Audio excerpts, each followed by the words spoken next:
रोगापहं पातकनाशकृत्परं सद्बुद्धिदं पुत्रधनादिसाधकम् मुक्तेर्निदानं न हि कार्तिकव्रताद् विष्णुप्रियादन्यतिहास्ति भूतले।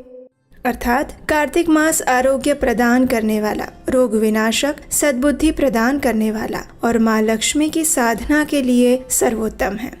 हरे कृष्ण। शरद पूर्णिमा के बाद से कार्तिक मास का प्रारंभ हो जाता है। सभी मासों में कार्तिक मास को सर्वश्रेष्ठ माना गया है। कार्तिक मास पापों का नाश करके व्यक्ति के सभी संकट दूर करता है और उसे आध्यात्मिक पथ पर अग्रसर करता है। ये चातुर्मास का सबसे महत्वपूर्ण मास होता है कार्तिक मास। कार्तिक मास के ही देवोत्थान एकादशी पर भगवान विष्णु 4 महीने की योग निद्रा से बाहर आते हैं और इसी मास में भगवान श्री हरि के विग्रह शालिग्राम के साथ साथ तुलसी पूजन का भी विशेष महत्व बताया गया है। इसी महीने में तुलसी और शालिग्राम का विवाह भी आयोजित होता है। कार्तिक मास में गंगा स्नान, दीपदान, यज्ञ और अनुष्ठान से अक्षय फल की प्राप्ति होती है। तो आइए इस कार्तिक मास के आरंभ में हम श्रवण करते हैं इस कार्तिक मास की विशेष कथा का। सबसे पहले आप सभी को इस परम पवित्र दामोदर मास यानी कार्तिक मास की शुभकामनाएं। हमें आशा है कि आप इस संपूर्ण मास में पूरी तरह से जप,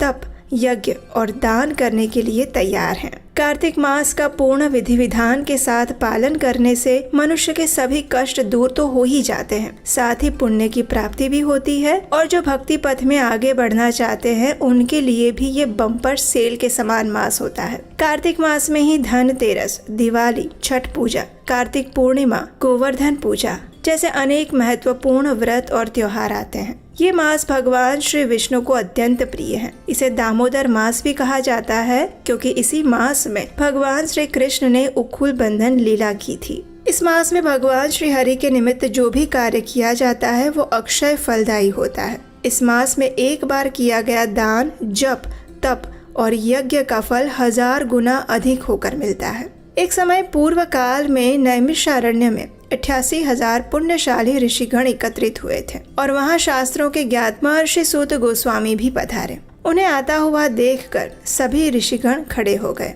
उन्होंने उठकर प्रणाम किया और वहाँ उपस्थित सभी ऋषि मुनियों ने उनके चरण प्रक्षालन किए तथा उन्हें उचित आसन प्रदान किया। उसके बाद सभी ऋषियों ने विनम्रता पूर्वक श्री सूत गोस्वामी से कहा, हे सूत गोस्वामी, हम कार्तिक मास का महात्म्य सुनना चाहते हैं। आप तो त्रिकाल ज्ञानी हैं, कृपया हमें इस कार्तिक मास का महत्व बताइए। तब सूत गोस्वामी ने कहा, हे ऋषियों, जो प्रश्न आपने मुझसे पूछा है वही प्रश्न ब्रह्मा जी के पुत्र देवर्षि नारद मुनि ने भी जगत गुरु ब्रह्मा जी से एक बार पूछा था। नारद मुनि ने ब्रह्मा जी से पूछा था, हे पितामह, सभी महीनों में कौन सा मास सबसे श्रेष्ठ है? देवताओं में कौन से देवता सर्वोपरि हैं? और तीर्थों में कौन सा तीर्थ सबसे श्रेष्ठ है? तो इसका उत्तर देते हुए ब्रह्मा जी ने कहा था, मासानां कार्तिकः श्रेष्ठो देवानां मधुसूदन तीर्थं नारायणाख्यं हि त्रितयं दुर्लभं कलौ। यानी भगवान विष्णु और विष्णु तीर्थ के समान ही कार्तिक मास सर्वश्रेष्ठ है, दुर्लभ है। तीर्थों में नारायण तीर्थ यानी बद्रिकाश्रम सर्वश्रेष्ठ माना गया है। इतना कहकर ब्रह्मा जी ने भगवान श्री कृष्ण का स्मरण किया और पुनः नारद मुनि से कहा, हे पुत्र, सभी लोगों का उद्धार करने के लिए तुम्हारा ये प्रश्न सर्वोत्तम है। कार्तिक मास भगवान श्री हरि को अत्यंत प्रिय मास है। इसमें भगवान विष्णु की प्रसन्नता के लिए जो भी पुण्य कार्य, आध्यात्मिक कार्य किए जाते हैं वे अक्षय बन जाते हैं। इस मास में किया गया स्नान, दान, भोजन, व्रत, गाय, सुवर्ण, चांदी, भूमि, वस्त्र इत्यादि का दान विधि पूर्वक करने से भगवान विष्णु अत्यंत प्रसन्न होते हैं। कार्तिक मास में अन्नदान का भी विशेष महत्व है। अन्नदान करने से समस्त पापों का नाश होता है और इसके साथ ही कार्तिक का पालन करने वाले व्यक्ति को बाहर का या किसी के घर का भोजन नहीं लेना चाहिए। अपने घर पर बनाया हुआ शुद्ध और सात्विक भोजन भगवान को अर्पित करने के बाद ही लेना चाहिए।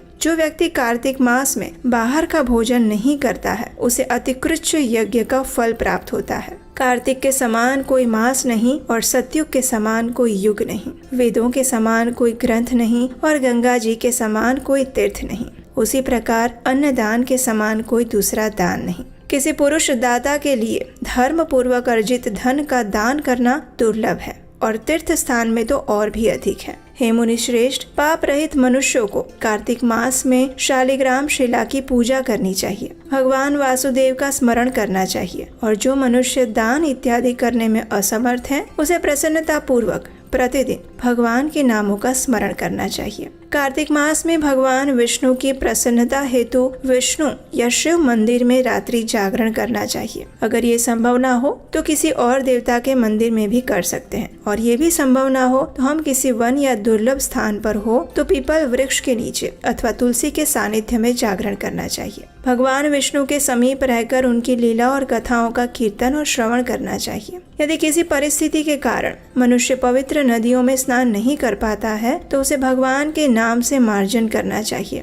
उन पवित्र नदियों को याद करके उसमें स्नान करना चाहिए। अगर व्रती मनुष्य अपने व्रत का उद्यापन करने में असमर्थ हो तो वो व्रत की समाप्ति के बाद उसकी पूर्णता के लिए मात्र ब्राह्मण भोजन करवा सकता है और अपने व्रत का भी पारण कर सकता है। कार्तिक मास में दीपदान का भी अत्यंत महत्व है। अगर कोई व्यक्ति दीपदान के लिए भी असमर्थ है तो वो दूसरे के बुझे हुए दीपक को फिर से जलाकर अथवा उसकी हवा से रक्षा करके भी दीपदान का पुण्य प्राप्त कर सकता है। यदि किसी कारणवश भगवान विष्णु की पूजा नहीं की जा सकती है तो तुलसी तथा आंवले के वृक्ष की इस कार्तिक मास में भगवत बुद्धि से पूजा करनी चाहिए। विष्णु भक्त को कार्तिक मास में निष्ठा पूर्वक गुरु की सेवा करनी चाहिए और ऐसा करने से मोक्ष की प्राप्ति होती है। सभी दानों में अन्नदान श्रेष्ठ है क्योंकि अनंत काल से अन्न के आधार पर ही संपूर्ण विश्व का भरण पोषण होता आया है। अतः कार्तिक मास में अन्नदान भी अवश्य करना चाहिए। कार्तिक मास का नियम पूर्वक पालन करने से अवश्य ही भगवान विष्णु की कृपा और मोक्ष की प्राप्ति होती है।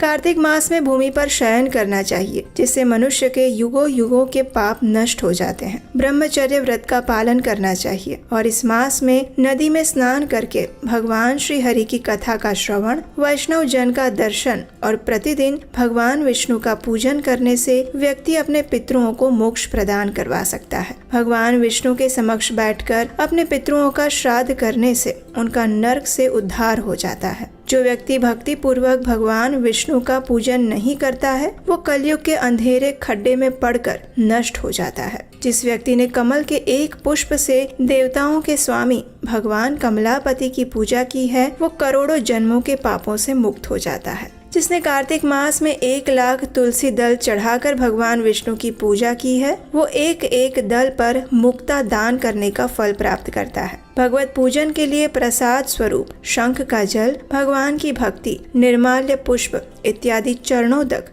चंदन और धूप ये सभी ब्रह्म हत्या के नाशक हैं। कार्तिक मास में अनेक प्रकार के दान देकर भी मनुष्य भगवान का चिंतन नहीं करता है तो वो दान कदापि पवित्र और मान्य नहीं माना जाता। गोविंद गोविंद हरे मुरारे, गोविंद गोविंद मुकुंद कृष्ण, गोविंद गोविंद रथलपने, गोविंद दामोदर माधवेति। इस श्लोक का आधा श्लोक या चौथे भाग का भी अगर श्रद्धा और भक्ति पूर्वक कार्तिक मास में प्रतिदिन पठन करना चाहिए। जिसने भागवत पुराण कभी नहीं सुना उसने पुराण पुरुष भगवान नारायण की पूजा नहीं की और ब्राह्मणों के मुख रूपी अग्नि में भोजन की आहुति नहीं दी। ऐसे मनुष्य का जन्म व्यर्थ माना जाता है। कार्तिक मास में प्रतिदिन भगवत गीता का पाठ करना चाहिए। भगवत गीता जैसा कोई भी शास्त्र नहीं है और न ही होगा। एकमात्र भगवत गीता ही सभी पापों को हरने वाली और मोक्षदाता है। कार्तिक में प्रतिदिन भगवत गीता के एक अध्याय का पाठ करने से मनुष्य घोर नरक से मुक्ति प्राप्त कर सकता है। कार्तिक मास का संपूर्ण विधि विधान से पालन करने से मनुष्य के जन्मों जन्म के पाप नष्ट हो जाते हैं। अंत में वो मोक्ष प्राप्त करता है और आध्यात्मिक प्रगति करता है। कार्तिक व्रत का पालन अश्विन मास की पूर्णिमा से आरंभ होकर कार्तिक मास की पूर्णिमा पर समाप्त होता है। आदर्श स्थिति ये है कि कार्तिक मास का व्रत पालन करने वाले व्यक्ति को उपवास का पालन करना चाहिए। संपूर्ण कार्तिक मास के दौरान ब्रह्म मुहूर्त में उठकर कार्तिक स्नान करना चाहिए। अपने दांत और जीवा की शुद्धि करने के बाद अनेक प्रकार के स्तोत्र द्वारा भगवान विष्णु की स्तुति करके अपने दिन के कार्यों की शुरुआत करनी चाहिए। प्रातः काल में तुलसी पूजन करना चाहिए। उसके समक्ष बैठकर हरे कृष्ण महामंत्र का जप करना चाहिए। इस मास में पवित्र नदियों में प्रातः काल स्नान करने का विशेष महत्व बताया गया है। कार्तिक मास में प्रातः स्नान का नियम रखना चाहिए, जिससे कभी भी यम यात्रा नहीं भुगतनी पड़ती। कार्तिक पूर्णिमा के दिन प्रातः जल्दी उठकर गंगा या फिर किसी भी पवित्र नदी में स्नान करना चाहिए। अगर ऐसा संभव ना हो तो घर में ही पानी में गंगा जल मिलाकर स्नान कर सकते हैं। ये व्रत भगवान श्री कृष्ण को अत्यंत प्रिय है। सूर्य भक्त, गणेश भक्ति, शक्ति उपासक, शिव उपासक और वैष्णव सभी के सर्व प्रकार के पापों का निवारण करने के लिए कार्तिक में प्रातः काल का स्नान विशेष महत्वपूर्ण बताया गया है। सूर्योदय होने पर सूर्य देव को अर्घ्य देकर भगवान के समक्ष बैठकर हाथ में गंगा जल लेकर भगवान के सामने व्रत करने का संकल्प लेना चाहिए।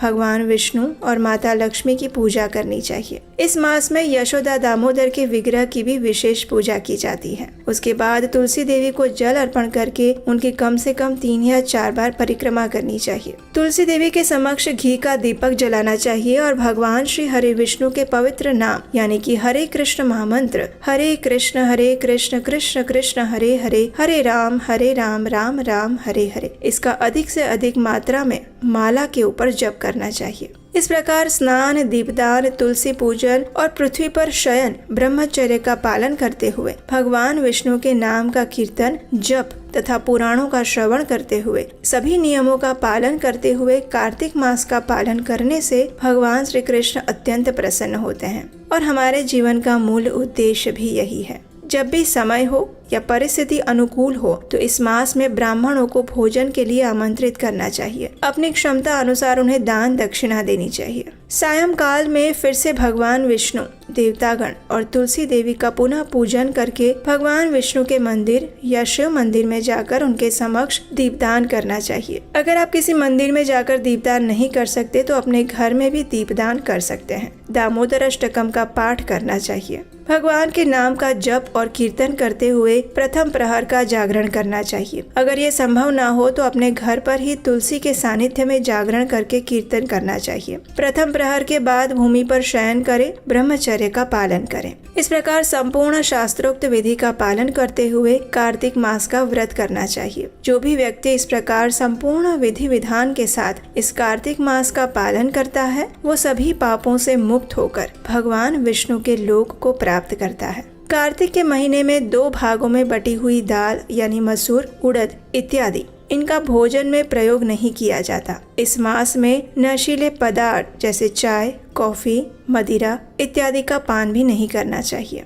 बासी भोजन नहीं लेना चाहिए। सात्विक भोजन ही प्रयास करें अधिक से अधिक लेना चाहिए और उसमें भी तुलसी पत्र रखकर सबसे पहले भगवान को अर्पित करने के बाद ही लेना चाहिए। कार्तिक मास में कहा जाता है कि जो भी वनवासी मुनि की तरह नियमित भोजन करता है वो भगवान विष्णु के परम धाम को प्राप्त करता है। कार्तिक मास में प्रातः काल स्नान और भगवान की पूजा अवश्य करनी चाहिए और इस समय में इस कथा का श्रवण भी उत्तम माना गया है। कार्तिक मास में केले और आंवला का दान करना भी शुभ माना गया है। जो भी व्यक्ति कार्तिक में भक्ति पूर्वक भगवान विष्णु को तुलसी दल अर्पण करता है उसे इस भौतिक संसार से मुक्ति का मार्ग मिल जाता है और भगवान श्री हरि विष्णु के परम पद को प्राप्त करता है। श्री हरि के परम प्रिय कार्तिक मास में जो भी नित्य भगवत गीता का पाठ करता है उसे अक्षय पुण्य फल की प्राप्ति होती है। साथ ही श्रीमद् भागवतम का भी श्रवण करना चाहिए जिससे सर्व प्रकार के पापों से मनुष्य मुक्त हो जाता है। जीवन में सुख शांति का आगमन होता है। जो कार्तिक मास में एकादशी पर निराहार रहकर व्रत करता है वो निस्संदेह सभी जन्मों के पापों से मुक्त होकर परम आध्यात्मिक गंतव्य को प्राप्त करता है।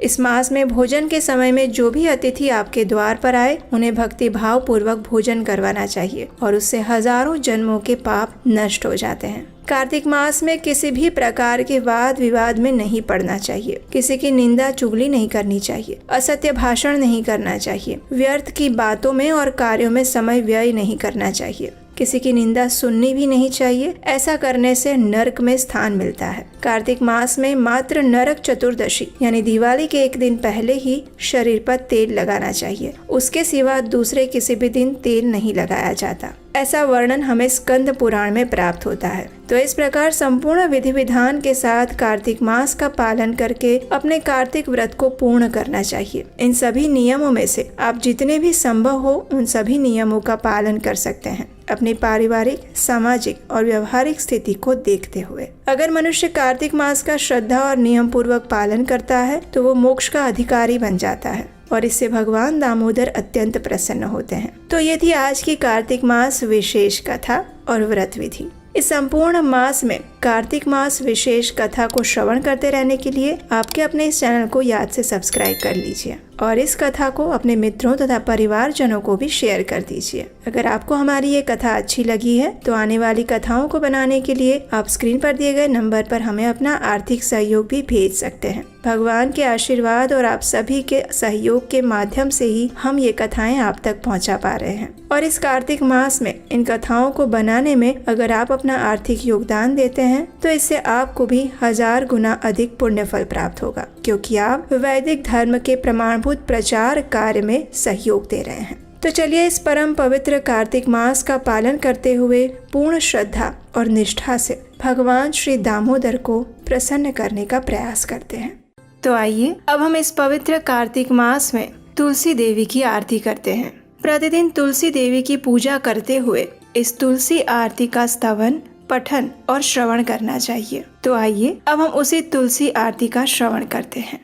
नमो नमः तुलसी कृष्ण प्रेयसी, नमो नमः राधा कृष्ण सेवा पावो, एही अभिलाषी, ये तुम्हार शरण लो, तारा वांछा पूर्ण हो,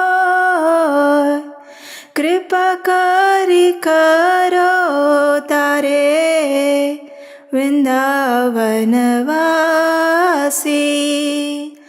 नमो नमः तुलसी कृष्ण प्रेयसी, नमो नमः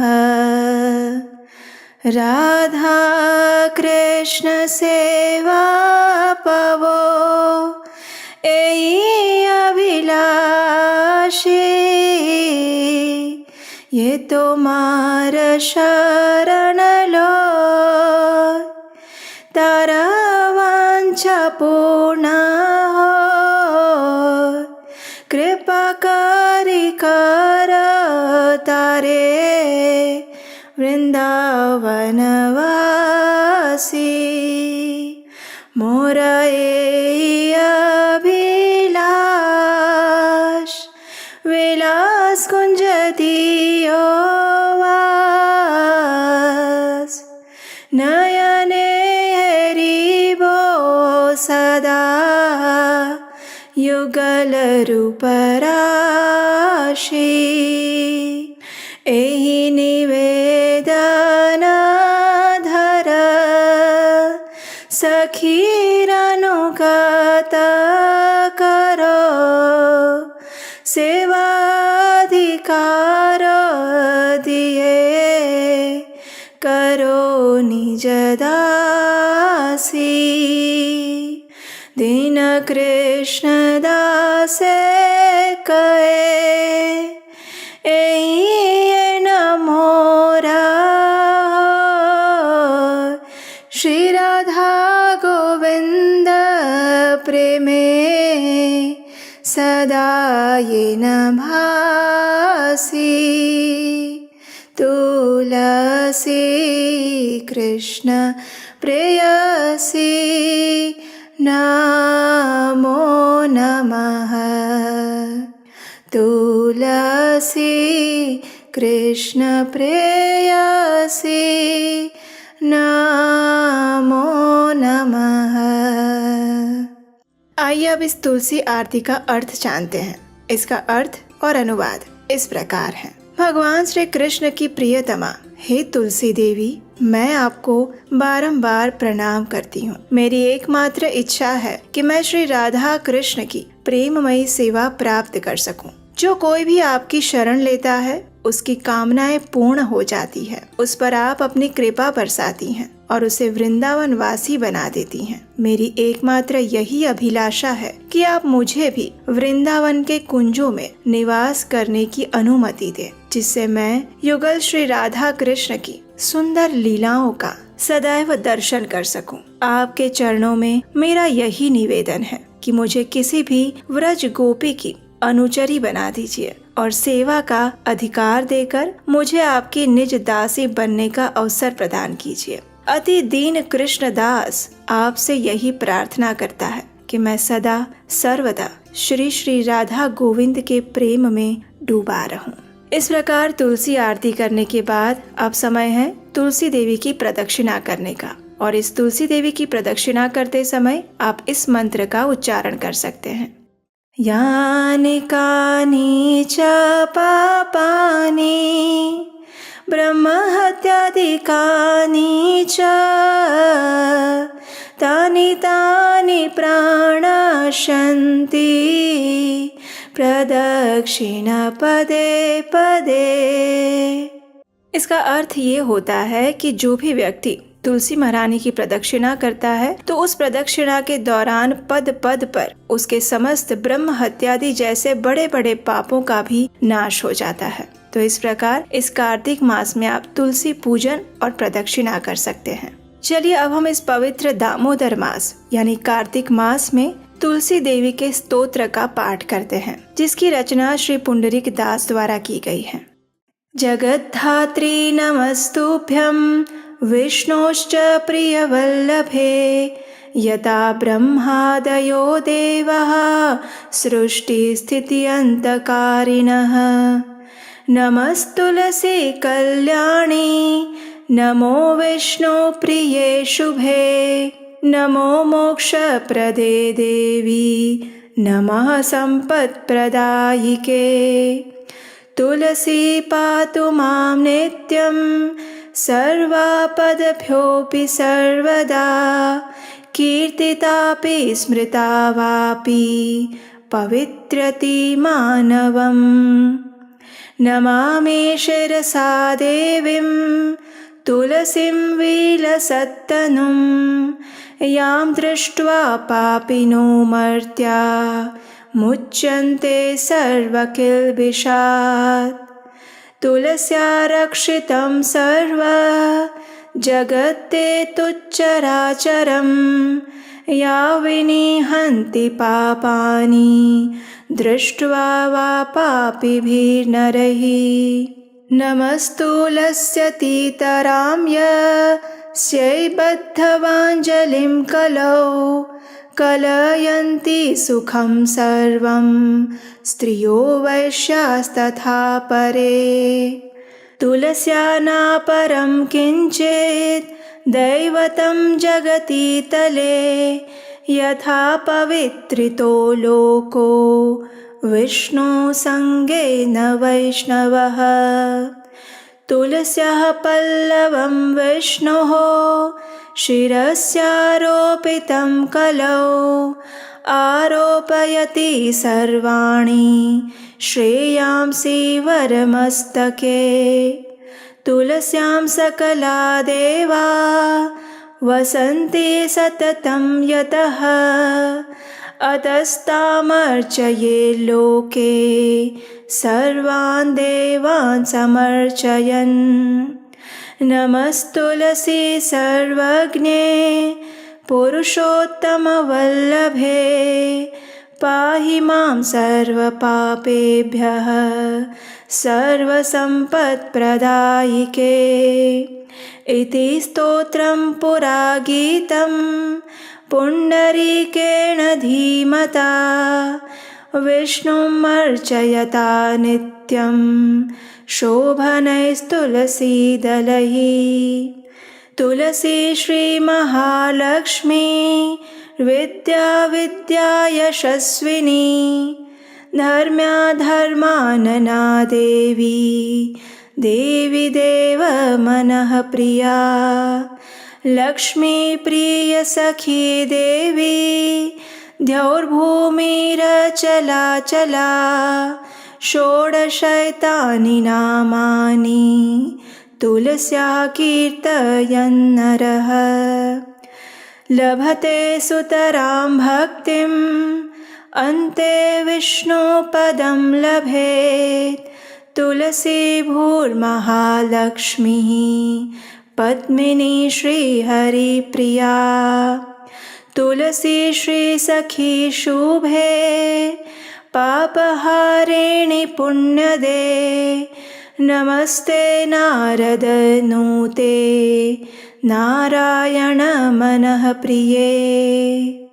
आइए अब इस तुलसी स्तोत्र का अनुवाद और भावार्थ समझते हैं। श्रीमती तुलसी देवी ब्रह्मांड की माता और भगवान विष्णु की परम प्रिय संगिनी है, जिनके कारण ब्रह्मा आदि देवता सृजन, पालन और संहार के कार्य संपन्न करते हैं। हे श्रीमती तुलसी देवी, मैं आपको दंडवत प्रणाम करता हूँ। आप सद्गुणी हैं, कल्याणकारी हैं और भगवान विष्णु को प्रिय है। आप धन, संपत्ति और मुक्ति प्रदान करने वाली हैं। श्रीमती तुलसी देवी प्रत्येक स्थिति में समस्त विपदाओं से निरंतर मेरी रक्षा करें। आपकी स्तुति और मात्र स्मरण करने से ही लोगों को पवित्र कर देता है। मैं श्रीमती तुलसी देवी को शीश झुकाकर प्रणाम करता हूँ, जिनका तेजवान और दमकदार रूप, जिसको देखकर पापी नश्वर मनुष्य समस्त दोषों से मुक्त हो जाते हैं। समस्त चर और अचर वस्तुओं सहित इस संपूर्ण जगत की श्रीमती तुलसी देवी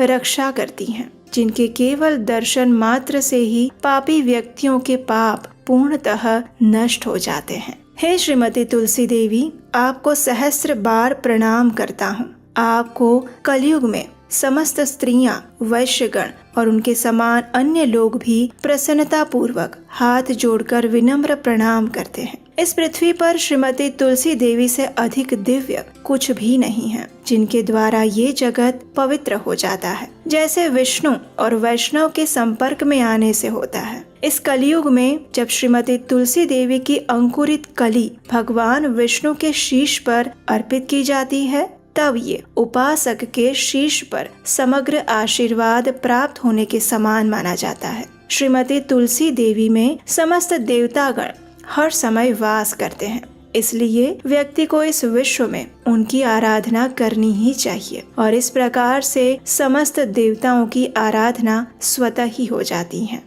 सर्वज्ञानी और परम पुरुष की अत्यंत प्रिय श्रीमती तुलसी देवी, मैं आपको दंडवत प्रणाम करता हूँ। आप संपूर्ण धन संपत्ति प्रदान करती हैं। कृपा करके मेरे समस्त पापों से मेरी रक्षा कीजिए। अतः ये प्रार्थना पहले के समय में बुद्धिमान पुंडरीक द्वारा गाई गई है। व्यक्ति को श्रीमती तुलसी देवी की सुंदर पत्तियों को नियमित रूप से अर्पित करते हुए सदैव ही भगवान विष्णु की आराधना करनी चाहिए। मनुष्य को श्रीमती तुलसी देवी के इन 16 नामों का उच्चारण करना चाहिए। तुलसी, श्री, महालक्ष्मी, विद्या, अविद्या, यशस्विनी, धर्मया, धर्मानना, वृंदा, देवी देव मनः प्रिया, लक्ष्मी प्रिय सखी, देवी द्यौ, भूमि, अचला और चला। वह और अधिक निष्ठा और भक्ति प्राप्त करता है और अंत में भगवान विष्णु के धाम को प्राप्त करता है। श्रीमती तुलसी देवी भूमि, महालक्ष्मी, पद्मिनी तथा श्री हरि प्रिया के नाम से भी जानी जाती हैं। मैं श्रीमती तुलसी देवी को बारंबार दंडवत प्रणाम करता हूँ। आप श्रीमती लक्ष्मी देवी की अत्यंत प्रिय मित्र, शुभ चिंतक, पापों को हरने वाली, आध्यात्मिक गुणों को प्रदान करने वाली, नारद मुनि द्वारा प्रशंसनीय और भगवान श्री नारायण के मन की प्रिया हैं। इस प्रकार प्रतिदिन इस कार्तिक मास में इस तुलसी स्तोत्र का पठन और श्रवण करना अत्यंत पुण्यशाली माना गया है। तो आइए इस परम मंगलमय कार्तिक मास में अब हम तुलसी अष्टकम का पाठ करते हैं। इस अष्टकम का वर्णन हमें ब्रह्म वैवर्त पुराण में मिलता है। एक समय जब तुलसी देवी भगवान से रुष्ट होकर अंतर्धान हो गई थी, उस समय भगवान उनके विरह में आतुर होकर वृंदावन चले गए और उन्होंने वहाँ पर तुलसी देवी की पूजा और स्तुति की। और उस समय उन्होंने जिस मंत्र और स्तोत्र की रचना की थी वो स्तोत्र इस प्रकार है। श्री भगवानुवाच वृन्दारूपाश्च वृक्षाश्च यदैकत्र भवन्ति च विदुर्बोधास्तेन वृन्दां मत्प्रियां तां भजाम्यहम्। पुरा बभूव या देवी त्वादौ वृन्दावने वने तेन वृन्दावनी ख्याता सौभाग्यां तं भजाम्यहम्। असंख्येषु च विश्वेषु पूजिताया निरन्तरं तेन विश्वपूजिताख्यां जगत्पूज्यां भजाम्यहम्। असंख्यानि च विश्वानि पवित्राणि यया सदा तां विश्वपावनीं देवीं विरहेण स्मराम्यहम्। देवानतुष्टः पुष्पाणां समूहेन यया विना तां पुष्पसारां शुद्धां च द्रष्टुमिच्छामि शोकतः। विश्वे यत्प्राप्तिमात्रेण भक्तानन्दो भवेत् ध्रुवम् नन्दिनी तेन विख्याता सा प्रीता भवताद्धि मे। यस्या देव्यास्तुला नास्ति विश्वेषु निखिलेषु च तुलसी तेन विख्यातां यामि शरणं प्रियाम्। कृष्ण जीवन रूपाया शश्वत्प्रियतमा सती तेन कृष्ण जीवनीति मम रक्षतु जीवनम् मम रक्षतु जीवनम्। आइए अब हम इस तुलसी अष्टकम का अर्थ जानते हैं। श्री भगवान ने कहा, जब वृंदा रूप वृक्ष एकत्र होते हैं तब वृक्ष समुदाय अथवा वन को बूढ़जन वृंदा कहते हैं। ऐसी वृंदा नाम से प्रसिद्ध अपनी प्रिया तुलसी की मैं उपासना करता हूँ, जो देवी प्राचीन काल में वृंदावन में प्रकट हुई थी, अतएव जिसे वृंदावनी कहते हैं। उस सौभाग्यवती देवी की मैं उपासना करता हूँ, जो असंख्य वृक्षों में निरंतर पूजा प्राप्त करती हैं। अतः जिनका नाम विश्व पूजिता पड़ा है, उस जगत पूज्या देवी की मैं उपासना करता हूँ। हे देवी, जिसने सदा अनंत विश्वों को पवित्र किया है, उस विश्व पावनी देवी का मैं विरह से आतुर होकर स्मरण करता हूँ, जिसके बिना अन्य पुष्प समूहों के अर्पण करने पर देवता प्रसन्न नहीं होते। ऐसी पुष्प सारा, पुष्पों में सार भूता शुद्ध स्वरूपिणी तुलसी देवी का मैं शोक से व्याकुल होकर दर्शन करना चाहता हूँ। संसार में जिसकी प्राप्ति मात्र से भक्त परम आनंदित हो जाता है, इसलिए नंदिनी नाम से जिसकी प्रसिद्धि है, वे भगवती तुलसी देवी अब मुझ पर प्रसन्न हो जाए। जिस देवी की अखिल विश्व में कहीं तुलना नहीं है, अतएव जो तुलसी कहलाती हैं, उस अपनी प्रिया की मैं शरण ग्रहण कर रहा हूँ। वह साध्वी तुलसी वृंदा रूप से भगवान श्री कृष्ण की जीवन स्वरूपा है और उनकी सदा प्रियतमा होने से कृष्ण जीवनी नाम से विख्यात है। वो देवी तुलसी मेरे जीवन की रक्षा करे। इस अष्टकम की रचना स्वयं भगवान श्री कृष्ण द्वारा की गई है, तो इससे हम समझ सकते हैं कि ये कितना पुण्य प्रदायक और मंगलकारी है। और इस कार्तिक मास में इसका प्रतिदिन पठन या श्रवण करने से मनुष्य के पूर्व जन्मों के सभी पाप तो नष्ट हो ही जाते हैं, लेकिन उसे वृंदा देवी की विशेष कृपा प्राप्त होती है। और कहा जाता है कि भगवान के धाम यानी गोलोक वृंदावन में यदि प्रवेश करना है तो श्रीमती तुलसी देवी की आज्ञा के बिना वो संभव नहीं हो सकता। इसलिए श्रीमती तुलसी देवी की कृपा प्राप्त करने के लिए इस कार्तिक मास में प्रतिदिन इस अष्टकम पाठ का श्रवण या पठन करना चाहिए। हरे कृष्ण।